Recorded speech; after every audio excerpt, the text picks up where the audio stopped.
You guys are not ready for what I'm about to show you. Hey guys, welcome back to my channel. How are you guys doing? Thanks for tuning in for another video. I got a new microphone. She's pink and we love her. I've been looking for a microphone forever and I finally found one. So I'm very excited for this. In today's video, we do have a book review. I just finished reading Birthday Party Demon, and it was a really good book. It's not that long. It is a short novella, so we'll be talking about that today. I'll also be choosing what book I'll be reading next from my TBR today. We're gonna handpick together with Pepe. What's good, Pepe? But before all of that, I need to show you what I got, what I fell into. I would like to introduce to you guys my new children, our two new members to our spooky family, and they're so cute. The boo boos. I totally fell into it. I am sick right now. That's why my voice sounds a little off. But I'm sick, and the other day I couldn't sleep, and I was just doom scrolling into the interwebs, and this came out. Okay, so this past weekend I was able to read the book Birthday Party Demon by Wendy Dalrymple. It just came out last week on the 18th, so it's a brand new book. It's a novella, it's not that big. When I was reading it towards the end, she did acknowledge like R.L. Stein, Christopher Pike, which Christopher Pike is one of the first authors that I got into like horror books. I used to read his books in high school because my high school had them, and I absolutely love his stuff. I've always have. And when you see the cover, it totally gives you that vibe, like the R.L. Stein vibe, like back in the day with all the books. And I'll show you a picture in color, but I have it in my Kindle because I read it on my Kindle. I actually bought it for $3.99 on my Kindle because I was gonna go to Barnes and Noble and buy it, but they had it on here when it came out, so I just bought it. And it's gonna be one for sure that I'll be rereading more than once. One of the main things that I really liked about the book is that it is based in the 90s. From what I see here, it's like I believe they mentioned 95 and 96, so it was the mid 90s. Is that mid? Yeah. And I was born in the 90s, grew up in the late 90s and early 2000s. So a lot of things that they were referencing in the book, it was very nostalgic. I think that's one of the reasons why I loved it. And they mentioned like bands. No Doubt was like a main band that they mentioned. And I absolutely love No Doubt. The way they describe their fashions, like it was so cool to read this book, and the way they were describing the way they were dressed, they just took me back to what I saw people growing up wearing when they were in high school and what I thought I was going to be wearing when I was in high school. But it was really a fun read. I recommend it, and let's get into what it was about. There will be spoilers, so if you don't want spoilers, I am so sorry, but I just want to talk about the book. The book is about three friends, Tina, Eve, and Lacey. So they've been best friends since they were really young. And as we all know, as we get into high school, we start to find ourselves. We start meeting new people and hanging out with new people. So Tina, who is the main girl, it's her birthday party. She's about to turn 16, so it's like her sweet 16th slumber party that she invites her two best friends, Eve and Lacey, to. And she does notice that like one of her friends, Tina, she's hanging out more with like the alternative like goth group, and like she's just trying new things and a new style. And her friend Lacey made the softball team, so her friends that she hangs out with more are the softball girls that she plays with. So Tina just feels like she's getting left behind because she just really doesn't hang around with anybody new. All she knows is her two best friends. So for her sweet 16 birthday, her mom gave her the idea, Tina's mom gave her the idea to invite her two best friends, have a slumber party where they could just eat, talk, watch movies, and just have a lot of fun. One of the first things that I really liked about this book and that I was like, oh my god, I miss these days, they went to it was like a Blockbuster. It's a different name in the book, I forgot, but point is that they rented out VHSs. Once Tina and her mom get home, they end up going to the market before getting some goodies for the girls. They end up going home. Her friends get there, and Eve is the friend that's like really into like the goth scene, and like she knows people that are like practicing witchcraft, and like this just like There's two references in the book that reminded me of one of my favorite movies from the 90s. It's The Craft. Like, I love that movie. And that kind of just took me back because obviously, The Craft, if you've seen it, teenage girls in high school practicing witchcraft. And unfortunately, Tina has been experiencing something paranormal where like she'll look in the mirror, she'll look in a window and like she sees a black shadow behind her, or she'll like hear stuff. Or in one of the parts in the book, they're all about to play a game and she's like describing that she has a bad feeling in her stomach, and then like that she grabs her head and she hears like this loud noise and her friends are like, what's wrong? And she keeps asking them like, do you not see that there's somebody behind me? Like, is it just me? Am I going crazy? And her friends are like, what are you talking about? So she knows that there's something up. She doesn't feel comfortable with the game they're about to play, but she does it anyway because peer pressure when you're a kid.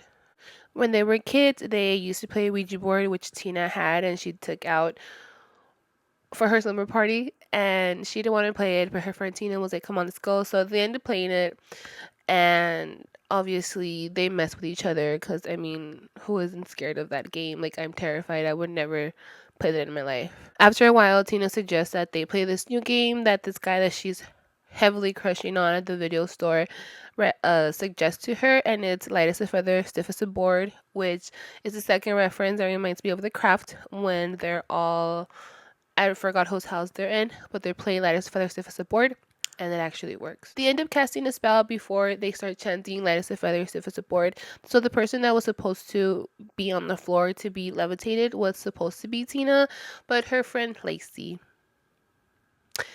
said, no, I'll do it if you're not comfortable doing it. Also, spoiler alert. Later in the book, we find out that like Tina has a really huge crush on Lacey, so she didn't want her to do it, but Lacey did it anyway. So as you're playing Lightest Flare Stiff as a board, it's actually working. Lacey's getting levitated. Tina opens her eyes and she sees Lacey is like almost towards the ceiling, and she's trying to tell her friend Eve to stop because she's freaking out. All of this madness starts to happen in the book where like things are getting tossed around. They're hearing like this evil noise, like this sound, like it's so like demonic, I guess you could say. Once both teenagers realize that their friend is up in the air levitating, that's not supposed to happen. They try to figure out how to get her back down, but unfortunately, when they look up, their friend is not their friend. It's Lacey, but with a demon inside her now. So she's possessed. The way to describe her is that she just looks very demonic. Her eyes are like this glowing color. Her nails are like super ugly and sharp, just like every other demon we've seen in movies. And the demon is laughing and taunting them, saying that Lacey's never gonna come back. They can't help her. Throughout the book, they try to defeat this demon, like wrestle her down, but apparently it's a lot stronger. And back in the day, kids, if you don't remember, we had to, well, not we, because I never ordered anything, I was still too young. Magazines were like the thing. No lie, when the Jonas Brothers came about, I was all about the magazines. Like, I wanted every single picture. Also with My Chemical Romance. So as they're trying to fight this demon, there is a magazine laying around. It's called Daria's Magazine. I don't remember that, so I don't even know if that was a thing back in the day. But if it was, let me know.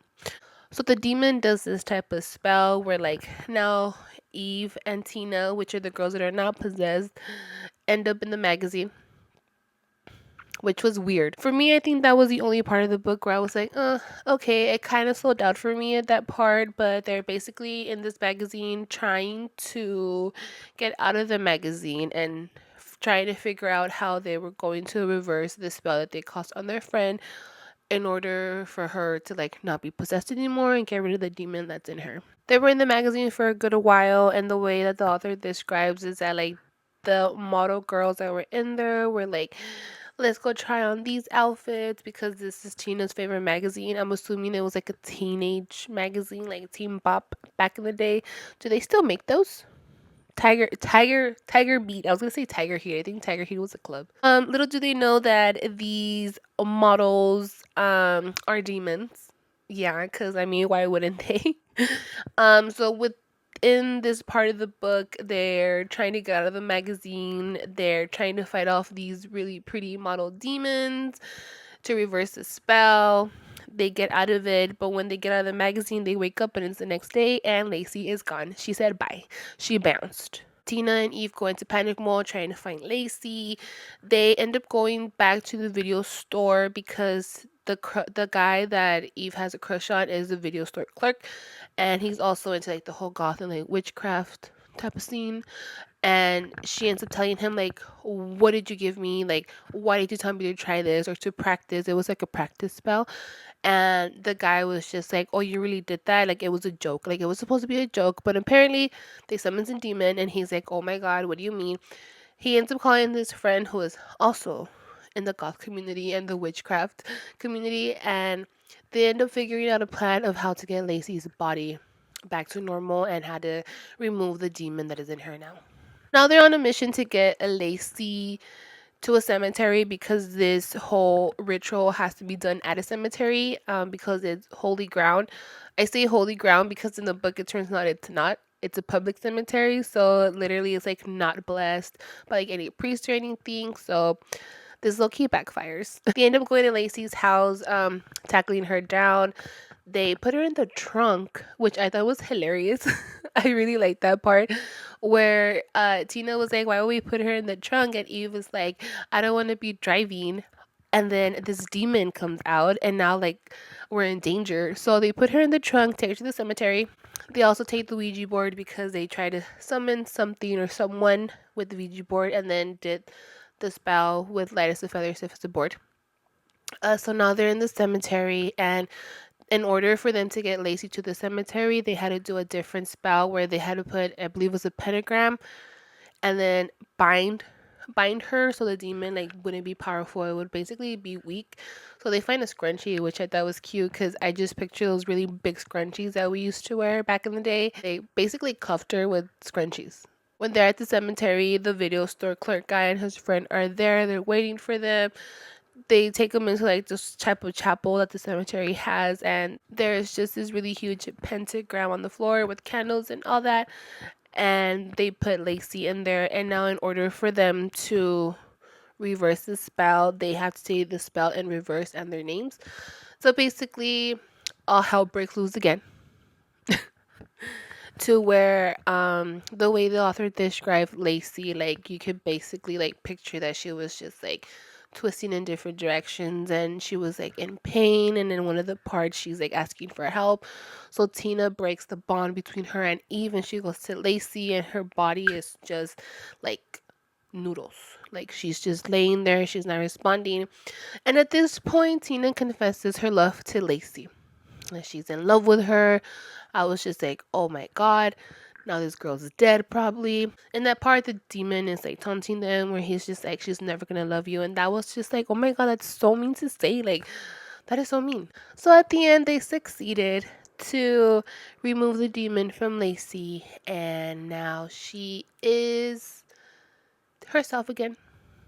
And at the end, they all make up. They say sorry. Lacey clearly doesn't remember anything of what happened because like she just wasn't there. It was the demon.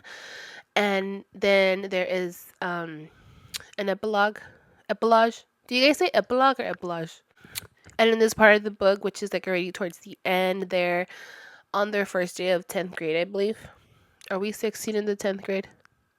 Well, it was the first day of the 10th grade, and they're all like best friends again. Everything is fine and dandy. And then Tina and Eve spot Lacey, and she's just dressed completely different. Like she's wearing a cute little sundress, very girly, when she was more of like a tomboy. So then this was like the twist that I was like, oh hell no. When uh Tina goes to Lacey and she goes, hey Lacey. And then Lacey was just like, oh, it's Zoe now. Like she changed her name. And the reason why I was like, oh, hell no, is because the demon's name in the book is Zozo. So now when she said it's Zoe now, they started freaking out because they're like, what do you mean? What are you talking about? and everyone in their school was just like the people in the magazine that they were stuck with, like very preppy, very happy, very like, oh hey girl. There's a lot of hey girls in this book. It's hilarious. And then Tina looks to Eve and then she's like, why does this all look familiar? Why does everybody look like? And then Eve was like, don't say it. And at the end of the book, they just look at each other, what's described when they're like, basically the reverse spell felt, and now they're in the demon's world. And that is basically the book. I did like it. I give it a 4.5 out of 5 skulls. And the reason why is because it kind of slowed down in the part where they were in the magazine. I did kind of feel that part just dragged a little for me, but it was a quick read. I read it in 2 days. I do recommend it. It was very fun. If you like R.L. Stein and Christopher Pike or any book like that, I recommend it. Also, if you're really nostalgic and you just like that vibe and you like the 90s or you grew up in the 90s, I totally recommend it. It was a really fun read. So 4.5 out of 5 skulls for me. I would also say if you enjoyed My Best Friend's Exorcism by Grady Hendrix, you would really enjoy this book. I have not read that book, but I did watch the movie and I absolutely enjoyed the movie. I did buy the book, so that's on my TBR. I don't know when. Before I leave you, I am going to pick my next book from either My Little Cauldron or a pumpkin. Pepe, do we do a cauldron or the pumpkin? Yeah, totally. I know, but I think the pumpkin's cuter. They go. Okay. I can't even grab one. This is the one I picked. You guys get to see first. I could ever undo this. What does it say? Ah! We will be reading My Best Friend's Exorcism by Grady Hendrix next. Yay! I'm so excited because I really wanted to read this one next. I just wanted to choose. Thank you guys again for watching and tuning in and watching all the way to the end. If you stayed, I hope you guys like this review. It's my first book review, but I will be having more. I am attempting to do a book review for every single book that I read because I just, if you know, you know, like I just like to talk, like I won't shut up. But talking about something I enjoy, like it's just a lot of fun. I enjoy doing this. So if you guys could please subscribe, like, comment, or recommend any other spooky books you think I'd like or just think it's a good book that you recommend. I would truly, truly, truly appreciate it. But until next time, you guys have a good day, a good weekend, a good week, a good month. Take care of yourselves out there because this flu is going around. Be careful. Peppa said be careful. Anyways, that is all, guys. I'll see you on the next one. Bye.